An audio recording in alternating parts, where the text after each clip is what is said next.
fama, glória, riquezas e aclamação. Para aqueles cujo sonho é ser reconhecido em vida, a física fundamental não é a melhor escolha de carreira. Há mais de 2000 anos, o filósofo grego Demócrito especulou que a matéria, em vez de surgir da combinação de terra, ar, fogo e água, era composta de minúsculos componentes indivisíveis chamados átomos. Esses átomos seriam pequenos, fundamentais e indestrutíveis, e ele hipotetizou que tais átomos seriam os ingredientes básicos de todos os objetos e de toda a matéria que vemos ao nosso redor.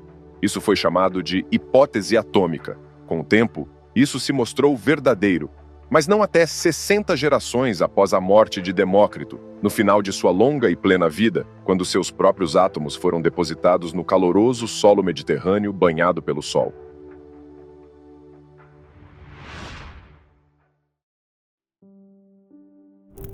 Mais recentemente, em 1783, o clérigo cientista inglês John Michell estava refletindo sobre as implicações das leis de forças de Newton e das teorias de gravidade de Newton, quando foram aplicadas à teoria corpuscular da luz. Michell concebeu corpos que poderiam ser suficientemente densos e massivos, a ponto de a velocidade de escape de sua superfície ser maior que a própria velocidade da luz. Nesse caso, Michell teorizou: nem mesmo a luz seria capaz de escapar, e esses objetos seriam altamente massivos, mas totalmente escuros. Ele os chamou de estrelas escuras. A ideia de Michell era inteligente, correta e revolucionária, e tão à frente de seu tempo que foi totalmente esquecida por 2 séculos. Somente nos anos 1970, quando os primeiros buracos negros astrofísicos começaram a ser descobertos, seu trabalho foi lembrado novamente. Átomos como blocos de construção da matéria e buracos negros como objetos astrofísicos compactos,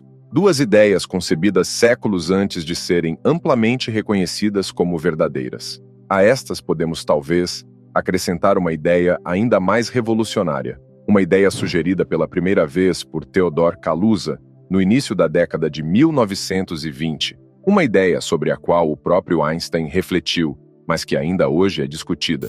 Esta é a ideia de que existem dimensões extras, ainda não descobertas, no espaço. Direções adicionais e ocultas além de cima e baixo, de um lado para o outro, x, y e z, direções que ainda não conseguimos perceber. Mas o que isso significaria? Onde tais dimensões existiriam? E como seriam? E como poderíamos algum dia detectá-las? Esta história começa em 1916, no meio da maior e mais sangrenta guerra que o mundo já viu. Enquanto o moedor de carne do Somme devorava a juventude da Europa, os pensamentos de Albert Einstein estavam voltados para questões mais elevadas e eternas. Nos últimos 10 anos, Einstein vinha tentando expandir sua teoria da relatividade especial, desenvolvida em 1905, para incluir a gravidade. Após muitos falsos começos, ele finalmente conseguiu e formulou sua teoria geral da relatividade. Isso transformou a gravidade, a força com a qual todos estamos familiarizados desde que éramos bebês, em geometria. A geometria curva de 4 dimensões do espaço-tempo. Era uma teoria bela, mas difícil de entender. A matemática era desconhecida. A física parecia obscura, e quaisquer possíveis consequências experimentais pareciam poucas e distantes. Um dos físicos que lutava com essa nova e notável teoria de Einstein era Theodor Kaluza. Kaluza nasceu em uma sociedade desaparecida, a Silésia, parte da Prússia sob o Kaiser Imperial alemão.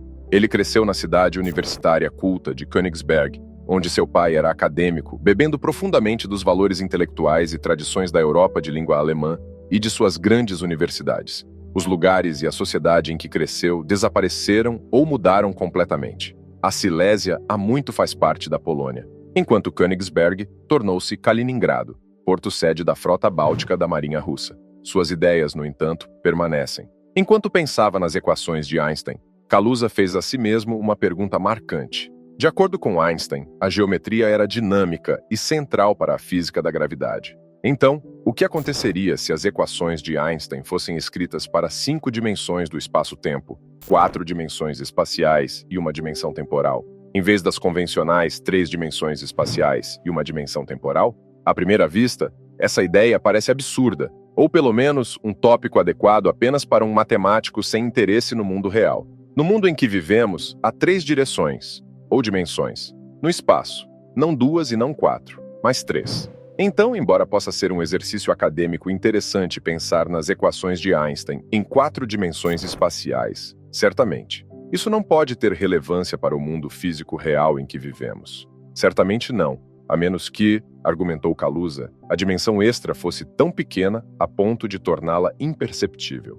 Nesse caso, a geometria espacial consistiria em 3 grandes dimensões espaciais e uma pequena, e assim, Kaluza escreveu as equações de Einstein da relatividade geral para tal espaço, e as resolveu. O resultado foi surpreendente. As equações se separaram. Permitiram-se ser reescritas de uma maneira diferente, e então se reuniram com uma estrutura totalmente diferente. Uma que pode ser lida como um conjunto puramente tridimensional de equações, descrevendo a relatividade geral de Einstein em 3 dimensões, mais a dinâmica e as interações de uma força adicional que se comportava de maneira muito semelhante à força eletromagnética com a qual estamos familiarizados, mais novamente partículas adicionais. Kaluza havia descoberto algo impressionante: a gravidade em 4 dimensões espaciais, em um limite de uma dimensão extra invisivelmente pequena, era equivalente à gravidade em 3 dimensões espaciais, mais uma força eletromagnética. Ele publicou seu resultado nos Anais da Academia Prussiana de Ciências, com o artigo patrocinado pelo próprio Albert Einstein. Esse resultado foi surpreendente, foi profundo, foi impressionante, e quase ninguém se importou, nem então, nem por décadas depois. Em vez disso, essa foi uma época de destruição. No deprimente mundo da política, a rica cultura e ciência da Alemanha do século XIX, que havia hospedado e nutrido muitos brilhantes estudiosos judeus, desde Einstein, estava sendo lentamente destruída e pervertida pela ascensão da ideologia cancerosa do nacionalsocialismo e suas doutrinas de pureza racial e supremacia ariana. No mundo mais exaltado e eterno da física, a destruição criativa e frutífera, também era a ordem do dia. Durante as décadas de 1920 e 1930, o novo e radicalmente misterioso mundo da mecânica quântica estava sendo descoberto, os fundamentos anteriores da disciplina estavam sendo dissolvidos, e em toda a história da física, não houve melhor época para ser jovem, com tempo nas mãos, o mundo aos seus pés e átomos na cabeça. Enquanto isso, a relatividade geral pode ter sido profunda e importante. No entanto, não era tão excitante. Mesmo em 3 dimensões espaciais, a relatividade geral nas décadas de 1920, 1930 ou 1940 tinha contato limitado com a observação. Adicione uma 5ª dimensão extra, não observada e hipotética à mistura. E por que alguém deveria gastar seu tempo nisso, em vez do mundo mágico e revolucionário da mecânica quântica que estava se abrindo? E assim, primeiro por anos, depois por décadas, e em seguida pela maior parte de um século, a possibilidade de dimensões extras foi relegada aos confins da ciência. Aninhada entre as montanhas rochosas do Colorado está a cidade montanhosa de Aspen, uma residência cara e exclusiva, ou segunda residência, para aqueles ricos o suficiente para pagar uma residência entre os belos arredores. Mas, ao lado das casas socialmente elevadas, está um centro de física, onde os físicos se reúnem para discutir projetos atuais e ideias profundas sobre várias áreas tópicas. Em 1984, uma conferência estava sendo realizada. 2 dos físicos presentes, Michael Green, do Queen Mary and Westfield College, parte da Universidade de Londres, e John Schwartz, do Instituto de Tecnologia da Califórnia, estavam entre os poucos que mantinham viva a chama das dimensões extras. Enquanto o trovão rolava lá fora, Green e Schwartz trabalharam e apresentaram sua solução para um problema que era amplamente acreditado ser o responsável por tornar as dimensões extras fisicamente impossíveis. E quando a solução Green-Schwartz se tornou amplamente conhecida, as dimensões extras rapidamente se tornaram um dos tópicos mais quentes na física teórica. O que aconteceu? Por muitas décadas, os físicos ignoraram a ideia de dimensões extras em favor de outras ideias mais empolgantes. No entanto, a partir da década de 1970, uma ideia obscura e excêntrica parecia exigir para a consistência a existência de dimensões extras. Essa ideia era a teoria das cordas. A teoria das cordas tem uma reputação justificada como um assunto difícil e complexo. Suas origens, no entanto, vêm de um único problema. Pegue as equações que descrevem um objeto unidimensional sob tensão. Pense em uma corda de violino ou em um chicote estalando. Promova essas equações a um limite relativístico onde as extremidades se movem à própria velocidade da luz. Finalmente, pegue a versão quântica dessas equações e estude-as. Pegue cordas, torne-as relativísticas, torne-as quânticas, e você tem o assunto conhecido como teoria das cordas. Quando as ideias da teoria das cordas foram desenvolvidas pela primeira vez pelo físico italiano Gabriele Veneziano no revolucionário verão de 1968, contra um pano de fundo de protestos, um verão cheio de estudantes que estavam tanto se revoltando quanto se divertindo. As ideias da teoria das cordas eram vistas como uma possível explicação para o comportamento da força forte, que mantém os núcleos atômicos unidos. Apesar de 5 anos de intenso trabalho, de 1968 a 1973, essa ideia não teve sucesso. Havia 2 grandes problemas. As partículas que a teoria previa não correspondiam às que foram encontradas em experimentos sobre interações fortes. E, mais abstratamente, a teoria simplesmente quebrava. As probabilidades não somavam 1. Se o espaço não tivesse 6 dimensões espaciais adicionais além das 3 que já conhecemos. Isso significava que a teoria das cordas, no início da década de 1970, parecia destinada ao lixo das ideias fracassadas. Mas para um pequeno número de físicos, incluindo Green e Schwartz, algo os incomodava. Muitas coisas na teoria funcionavam surpreendentemente bem. Havia cancelamentos estranhos e inesperados que pareciam bons demais para serem apenas coincidência. Por que isso estava acontecendo? Talvez a teoria das cordas fosse, na verdade, algo diferente? Talvez usar a teoria das cordas para descrever a força forte fosse uma tentativa desesperada de forçar um pino quadrado em um buraco redondo? Talvez, apenas talvez, eles e outros sussurrassem em voz baixa. A teoria das cordas fosse, na verdade, a teoria quântica da força gravitacional. A tão esperada teoria que sustenta tudo. As cordas da teoria das cordas eram os componentes fundamentais do universo? A resposta foi desinteresse. Por que se importar?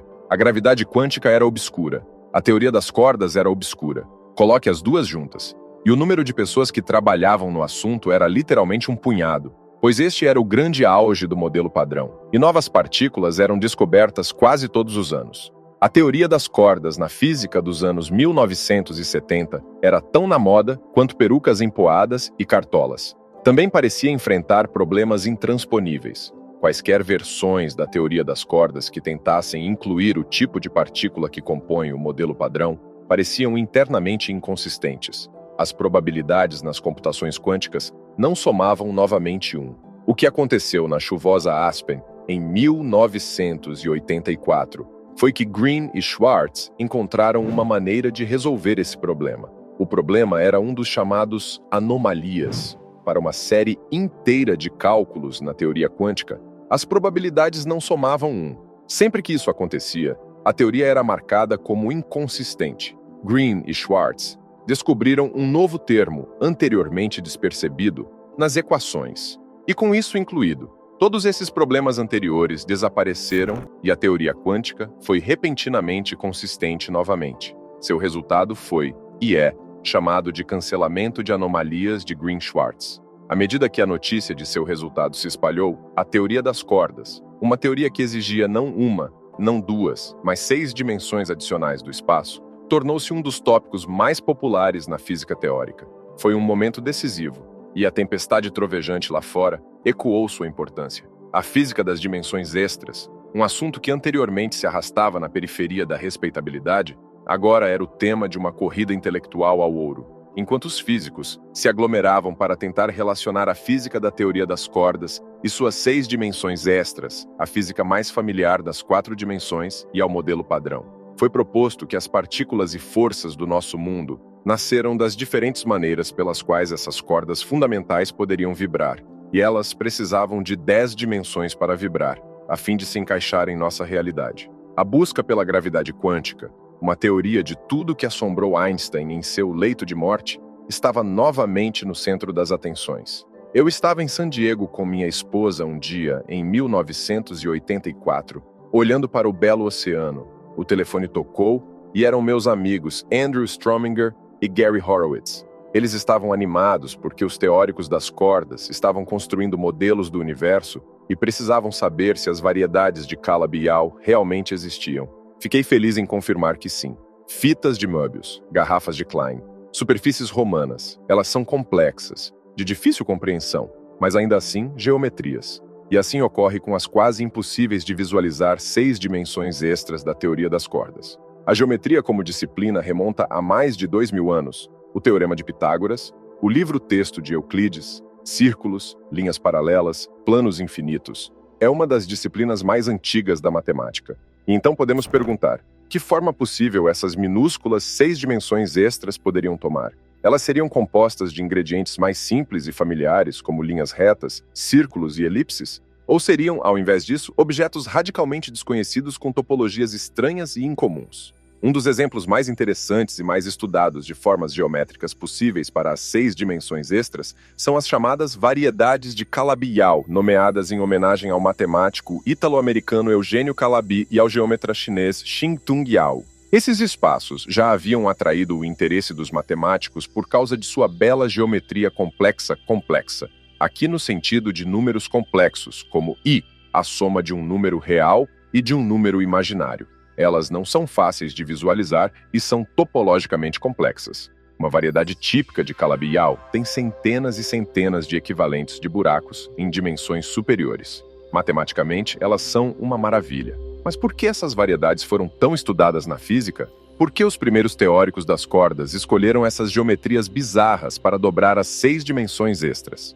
Uma razão é que a geometria desses espaços satisfaz automaticamente as equações da teoria da gravidade de Einstein, a relatividade geral. As equações da relatividade geral são restrições para as formas permitidas da curvatura do espaço-tempo. Essas equações são uma das ideias mais profundas e poderosas de toda a física, e por isso espera-se que sejam verdadeiras não apenas no mundo 4-dimensional que habitamos, mas também em qualquer estrutura mais profunda que ampliaria as leis que conhecemos. E isso inclui ideias como a teoria das cordas. E essas geometrias de Calabi-Yau se enquadram nisso. Mas isso não é tudo. As equações de Einstein são clássicas. Elas não incluem física quântica. Muitas vezes há soluções para equações clássicas que são destruídas no momento em que os efeitos quânticos entram em jogo. A mecânica quântica leva a quantidades incontroláveis e quase infinitas de energia extra, que agem como uma bola de demolição na simples solução clássica que foi iniciada. Para evitar essa bola de demolição, as soluções clássicas e as teorias da gravidade quântica precisam de algo extra, uma forma de proteção extra, uma simetria adicional, que atuará como um escudo contra esses efeitos quânticos. As geometrias de Calabi-Yau têm essa proteção extra que decorre de suas equações. Essa proteção extra é chamada de supersimetria, uma forma de simetria adicional que é especialmente eficaz em domar os efeitos mais perigosos da física quântica. Em resumo, a supersimetria garante que os efeitos quânticos se dividam em 2 partes, ambas catastróficas, ambas quase infinitas, mas com sinais opostos, de modo que elas se cancelam total e precisamente. No entanto, a supersimetria ainda é apenas uma simetria conjecturada e pode ou não ser parte da verdadeira teoria do mundo. Quando os físicos começaram a se interessar por Calabi-Yaus em meados dos anos 1980, apenas um pequeno número de exemplos era conhecido. Sonhava-se que esse pequeno número poderia então se transformar em um caminho semiúnico, levando das 10 dimensões da teoria das cordas diretamente ao modelo padrão. Cientistas ousaram sonhar. Estaria esse prestes a se tornar um dos maiores momentos de toda a física? Não exatamente. O número de tais espaços de Calabi-Yau continuou crescendo e crescendo. Seus nomes soam deliciosamente exóticos. A hipersuperfície quíntica em CP4 ou a quíntica espelho. Agora, bilhões e bilhões de tais geometrias são conhecidas. E em vez de serem enumeradas manualmente por um único matemático rabiscando em folhas de papel, o silício impessoal as cospe em microsegundos. E assim ficamos com uma teoria incrivelmente complexa e elegante, mas também um problema. O mundo em que vivemos não é, à primeira vista, 10-dimensional. Se essas dimensões extras existirem, os físicos acreditam que elas estariam em toda parte no espaço quadridimensional, mas extremamente pequenas. Algumas estimativas as colocam em mais de 1 quadrilhão de vezes menores que um átomo. Então, como poderíamos saber ou provar que forma essas dimensões extras realmente tomam, se elas são pequenas demais para serem observadas? E de fato, mais fundamentalmente, o que significa falar de dimensões extras que não podemos ver? Onde estão as dimensões ocultas? O que significa ver algo? Há uma anedota sobre o famoso e carismático físico Richard Feynman.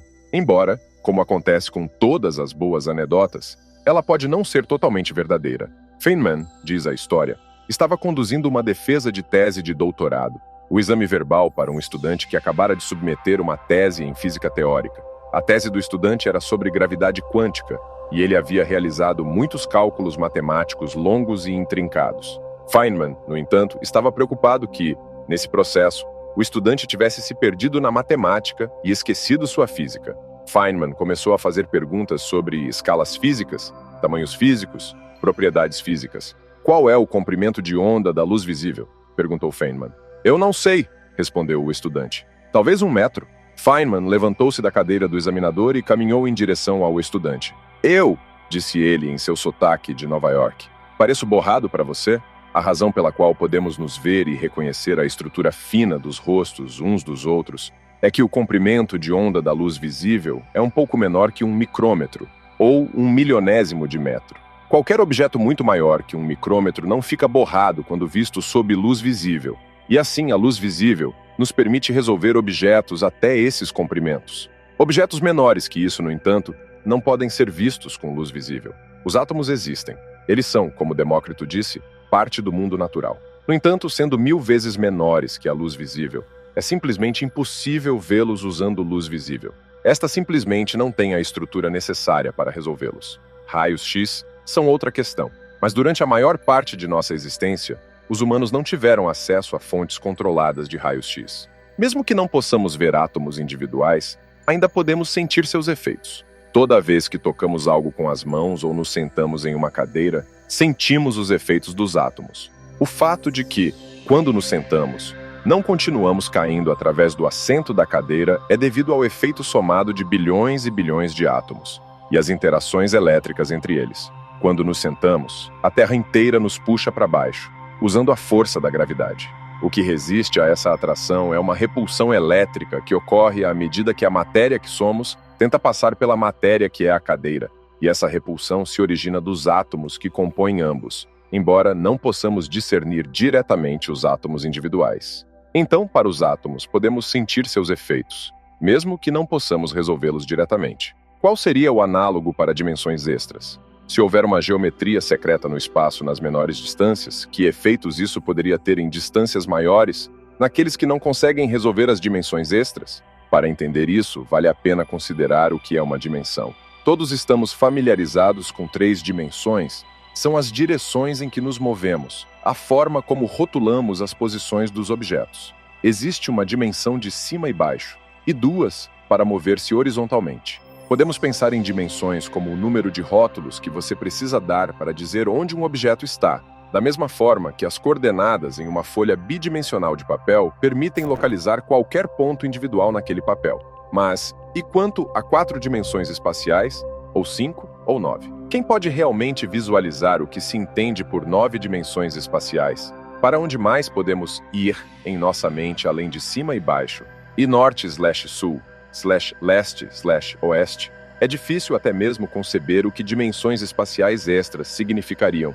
Não há como tornar isso perfeitamente intuitivo, mas podemos encontrar nossa intuição parcialmente no caminho. Uma maneira de ter uma noção disso é imaginar um inseto andando em uma trepadeira. Uma trepadeira ao mesmo tempo longa e fina. Uma formiga, ou qualquer outro inseto, pode andar ao longo da trepadeira, seja para frente ou para trás. A superfície da trepadeira certamente tem 2 dimensões. Ao aumentar o zoom com um microscópio poderoso, veríamos a superfície composta por muitas células, estendendo-se em todas as direções. Mas o inseto, por menor que seja, ainda é grande demais para tratar a trepadeira como tendo mais de uma única dimensão linear. Na verdade, a superfície da trepadeira tem 2 dimensões. Mas para um inseto grande o suficiente, há efetivamente apenas uma única dimensão. Como para a formiga, assim, talvez para nós. Se as dimensões extras forem pequenas o suficiente, nós, e toda a nossa tecnologia, somos simplesmente grandes e desajeitados demais para resolvê-las. As cordas fundamentais da teoria das cordas seriam pequenas o suficiente para fazer uso delas, mas sem ferramentas para resolver estruturas em distâncias suficientemente pequenas, não podemos perceber que elas estão presentes. Imagine tentar construir um intrincado modelo de Lego ou tricotar uma renda fina e delicada, mas usando luvas de boxe. Impossível! Sem ferramentas que sondem essas distâncias menores, Qualquer estrutura nessas distâncias é simplesmente inacessível, mas ainda poderia haver fenômenos como a cadeira, onde as dimensões extras poderiam manifestar seus efeitos, mesmo que não possamos discernir sua estrutura completa. Sim, partículas. Físicos incapazes de resolver a estrutura completa das dimensões extras são sensíveis apenas a características grosseiras. Não é que não possa haver informações, mas as informações são limitadas. Um pouco como tentar descrever a vida diária usando um vocabulário limitado a 100 palavras. Poderíamos dizer algo, mas pense em quanto seria deixado de fora. Há energias muito abaixo das capazes de resolver diretamente a estrutura intrínseca das dimensões extras. A matemática da relatividade geral nos diz que o resíduo sobrevivente da dimensão extra seriam partículas. Se borrarmos a capacidade de perceber dimensões extras, então, antes de não restar nada, a última coisa com a qual ficaríamos seriam partículas. Isso é uma afirmação da matemática, e também decorre da matemática que o número, tipo e interação dessas partículas refletiriam a geometria e a topologia das dimensões extras. Embora sempre possam haver exceções, geralmente é verdade que quanto mais complexa a topologia das dimensões extras, maior o número de tais partículas que sobreviveriam. Essas partículas seriam a excitação quântica mínima da geometria extradimensional. Em teorias de dimensões extras, elas são para as dimensões extras um pouco como o que o fóton é para a luz e o eletromagnetismo, o quantum mínimo, a excitação quântica que resta. Essas partículas seriam legados de uma teoria gravitacional de dimensão superior, quando vista de uma dimensão inferior. E assim, isso nos deixa com perguntas. Quais são essas partículas legadas? Podemos observá-las? Se existirem, e forem características genéricas de teorias com dimensões extras, certamente deveríamos ser capazes de detectá-las. Para começar, vamos focar nossa discussão nos tipos mais interessantes e mais genéricos de tais partículas, chamadas de módulo. As partículas módulo, no plural, módulos, originam-se da descrição do tamanho e forma das dimensões extras, totalmente presas dentro das dimensões extras. Por que, então, não podemos simplesmente tentar observar módulos fabricando-os em colisionadores de partículas, como o grande colisor de hadrons do CERN? Por que não apenas colidir partículas em alta energia a fim de fabricar módulos e assim descobri-los? Afinal, esta é uma abordagem estabelecida há muito tempo para fabricar e descobrir novas partículas. O problema com essa abordagem reside na origem dos módulos a partir dos modos extradimensionais do graviton. Tais módulos se comportam como a gravidade. E a gravidade é, de longe, intrinsecamente a mais fraca de todas as forças. A gravidade é uma força tão incrivelmente fraca que quando você coloca seu dedo mindinho dentro de uma argola de chaveiro e levanta o chaveiro e suas chaves, você é capaz de erguer a argola contra a força gravitacional de toda a Terra. Isso mostra o quão extraordinariamente fracas são as interações da força gravitacional em comparação com qualquer um dos efeitos eletrostáticos usados pelos nossos corpos e músculos. A força gravitacional é, portanto, muito fraca para ser diretamente sondada em qualquer colisionador de partículas. Partículas cujas interações são, pelo menos moralmente, gravitacionais, nunca poderiam ser produzidas, mesmo por um LHC funcionando em plena intensidade desde o tempo de Stonehenge até agora. Suas interações são muito mais fracas até mesmo do que as dos neutrinos, que, como se sabe, podem atravessar toda a Terra sem interagir com nenhuma das matérias no caminho. Então, o que podemos fazer? Talvez as dimensões extras e os módulos existam, mas talvez nunca possamos observá-los? Se um colisor nunca puder fabricar tais partículas, ou alcançar as energias necessárias para resolver dimensões extras, elas sempre existiriam como uma espécie de mundo sombrio e inacessível que nunca poderíamos realmente detectar. Mas ainda não é hora de ceder a AOS nossos piores medos. É verdade que, interagindo tão fracamente, os módulos seriam muito difíceis de fabricar em primeiro lugar. No entanto, isso tem uma contrapartida positiva. Uma vez fabricados, os módulos também viveriam por muito tempo. Quanto mais fracas as interações, mais difícil é para uma partícula decair. Partículas que interagem via a força forte são facilmente fabricadas, mas tipicamente decaem em um tempo de vida muito menor que 1/1000 de segundo, enquanto partículas equivalentes cujas interações são apenas de força gravitacional poderiam ter tempos de vida medidos em anos. Mas para fabricá-los, precisaríamos de condições extremas. E as condições mais extremas na história do universo ocorreram em seus primeiros momentos. caçando evidências no início do tempo. No começo, acredita-se, se não se sabe com absoluta certeza, que o universo passou por um período de inflação cosmológica. Seu tamanho cresceu rapidamente e exponencialmente em um período de tempo extremamente curto. É difícil exagerar a rapidez desse crescimento. De fato, acredita-se que no próprio período inflacionário, o universo tenha dobrado de tamanho aproximadamente 80 vezes. Dentro de um período de tempo mais curto do que o necessário para a luz atravessar de uma extremidade de um núcleo atômico a outra, uma distância correspondente ao tamanho daquele núcleo atômico teria crescido para um tamanho muito maior do que o da Terra. No final do período inflacionário, as enormes energias presentes no universo foram transferidas da energia da inflação para as partículas, tanto fabricando-as quanto inundando-as de energia. No final imediato da inflação, o resultado é uma sopa extremamente energética, com, potencialmente, muitos tipos diferentes de partículas. E essas energias presentes durante a inflação estão associadas ao espaço e à geometria em si. Na teoria da relatividade de Einstein, geometria e gravidade são quase uma e a mesma coisa, e os módulos são as excitações de partículas da geometria, ou pelo menos da geometria das dimensões extras. Se os módulos existirem, quando a inflação termina e a energia inflacionária é transferida para as partículas, seria natural que pelo menos parte dessa energia inflacionária fosse transferida para os módulos. Eles compartilham a recompensa pós-inflacionária, são fabricados, existem e formariam parte do turbilhão de partículas no qual a energia do universo é depositada diretamente no final do período inflacionário. E é aqui que os longos tempos de vida dos módulos importam.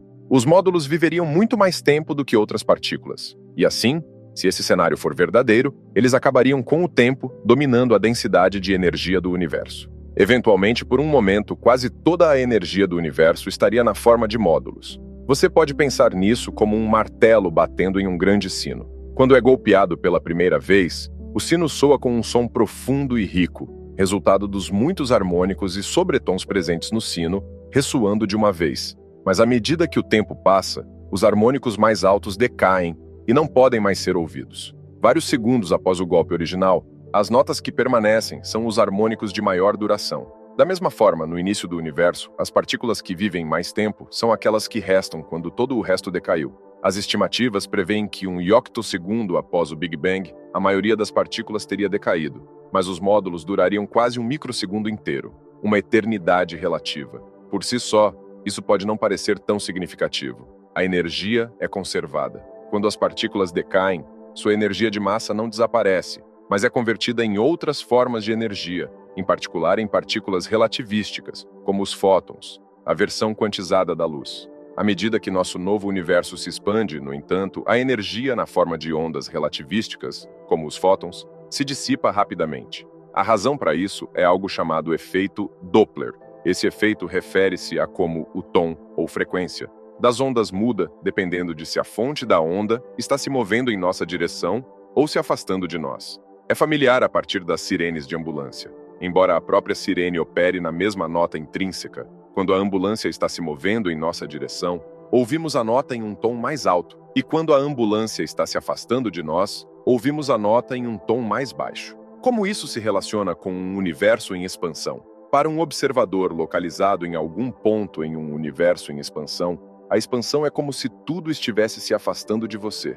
Um crescimento contínuo no próprio espaço significa que todos os outros pontos do universo estão, o tempo todo, constantemente se afastando. Nestas circunstâncias, todas as formas de energia de ondas relativísticas sentem o efeito Doppler. À medida que o universo se estica, os comprimentos de onda se esticam, e assim, as frequências, o inverso do comprimento de onda, todas diminuem. Para as ondas de luz, isto é, os fótons, a energia do fóton é diretamente proporcional à frequência. À medida que o universo se expande, a frequência diminui e a energia diminui.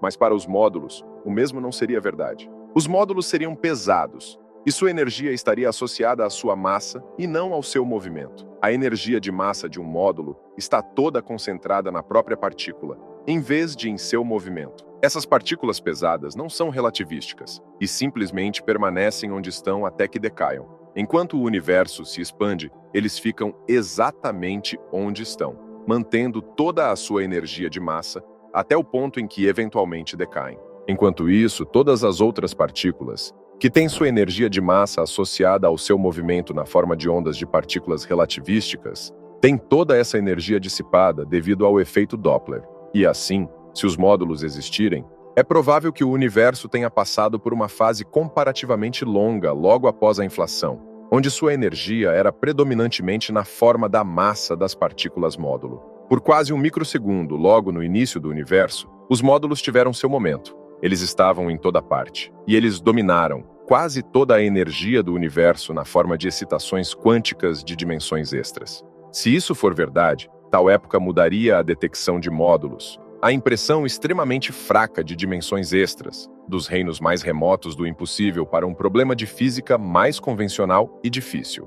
Então, como? Como poderíamos detectar evidências desse microsegundo de dominação dos módulos? A resposta pode estar no seu eventual decaimento. Mesmo que suas interações de força gravitacional lhes deem vidas mais longas do que outras partículas, os módulos eventualmente decaem, com sua energia de massa se esvaindo em partículas relativísticas do modelo padrão, o Big Bang quente do início do universo, e também, potencialmente, partículas fora do modelo padrão. A gravidade é universal e adora tudo. Um exemplo de tais partículas fora do modelo padrão, acreditadas, mas não conhecidas como existentes, são os áxions. Se uma partícula módulo decair em 2 áxions, cada um receberia metade da energia de massa do módulo, e então seguiria através do espaço a uma velocidade próxima à da luz.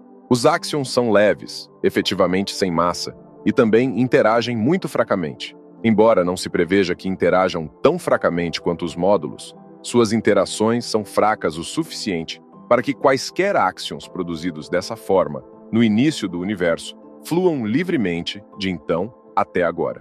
Os decaimentos dos módulos, portanto, poderiam ter produzido um fundo cósmico permanente de áxions relativísticos fluindo pelo universo. Isso seria difícil de detectar. Um banho de partículas fracamente interagentes semelhante e de amplitude cósmica é o fundo de neutrinos cósmicos, que, apesar de haver uma estimativa de 300 ou mais em cada centímetro cúbico, os cientistas em todo o mundo ainda lutam para detectar 1 ou 2 a cada ano em vários experimentos. Mas não seria impossível.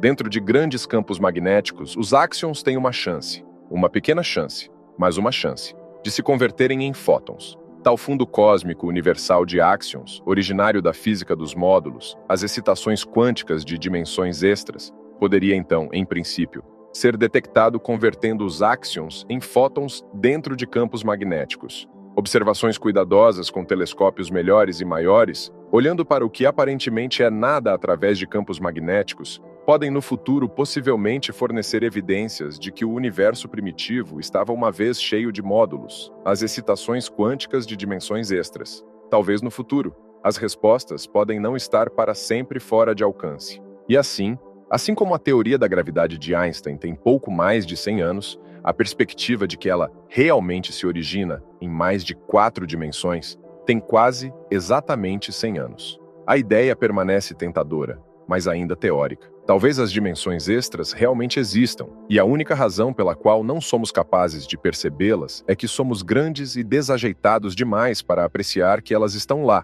tentando em vão contar grãos de areia usando luvas de boxe. Se elas existirem, estariam em toda parte, presentes em cada ponto do espaço e do tempo. Uma bela geometria em miniatura aguardando o microscópio certo para discernir sua beleza e sua física. Talvez, algum dia, de alguma forma, possamos saber com certeza se elas estão lá fora.